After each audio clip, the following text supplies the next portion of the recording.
Now, I mentioned Joe Biden's first State of the Union address at the top of the program. Of course, there was a lot of domestic politics in it. The global focus, though, centred very much on Ukraine. Let's get some more analysis now across to Tom Switzer, the Executive Director of the Centre for Independent Studies. Thanks for joining us again, Tom. First up, I wonder if you can tell me overall your take of how well Joe Biden performed and whether it might actually underpin what was a pretty sort of feeble-looking presidency up until today.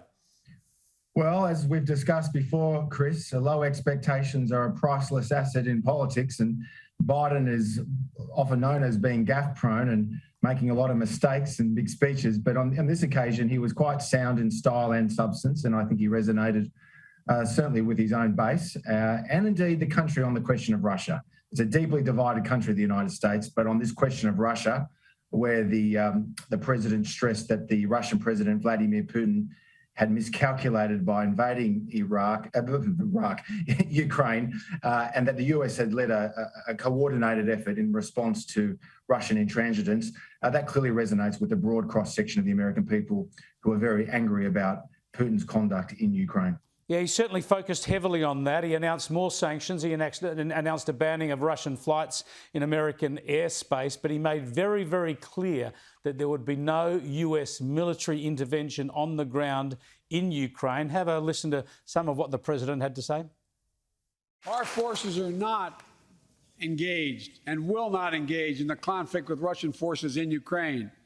Our forces are not going to Europe to fight Ukraine, but to defend our NATO allies in the event that Putin decides to keep moving west.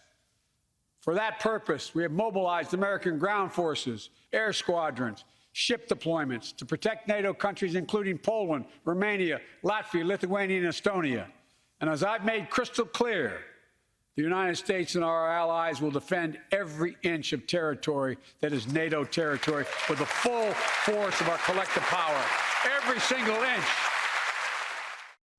Yeah, sounding very, very stoic there, Tom. But, I mean, that's exactly the situation we all knew would be the case, wasn't it? And, in fact, that's what NATO exists for, is to protect those countries. And Vladimir Putin obviously decided that he could march into Ukraine, and because it didn't encroach on NATO, that the US and others would not take any military action. And he's been proven right, much to the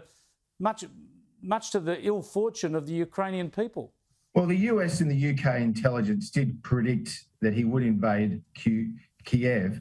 I think most scholars and so-called experts didn't think he'd invade Kyiv because trying to occupy all of Ukraine is like swallowing a giant porcupine. He'd be better off strategically from a Russian perspective just to focus on the eastern flank where there's a significant segment of ethnic Russian people and use the Donbass as a drawbridge to the Korean Peninsula where the Russian Black Sea Fleet is. Has he miscalculated as President Biden said today? I think that depends in large part on whether Putin gets bogged down in occupation beyond the Donbass. And, you know, Putin has explicitly said he will not occupy Ukraine. My view is that it's easy to say this, executing it is another matter. I think what's happening here is that the West, quite understandably, by upping the ante, by accelerating the arms and munitions to the Ukrainians, that's just going to mean that the Russians are going to redouble their efforts and make sure that they take Kyiv. So this is just a more intensification of a crisis.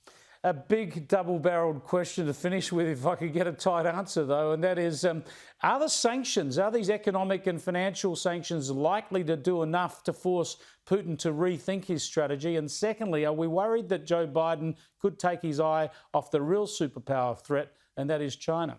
Well, in fairness to President Biden, he did make it clear in his speech that the major strategic threat that the United States faces is a rising China.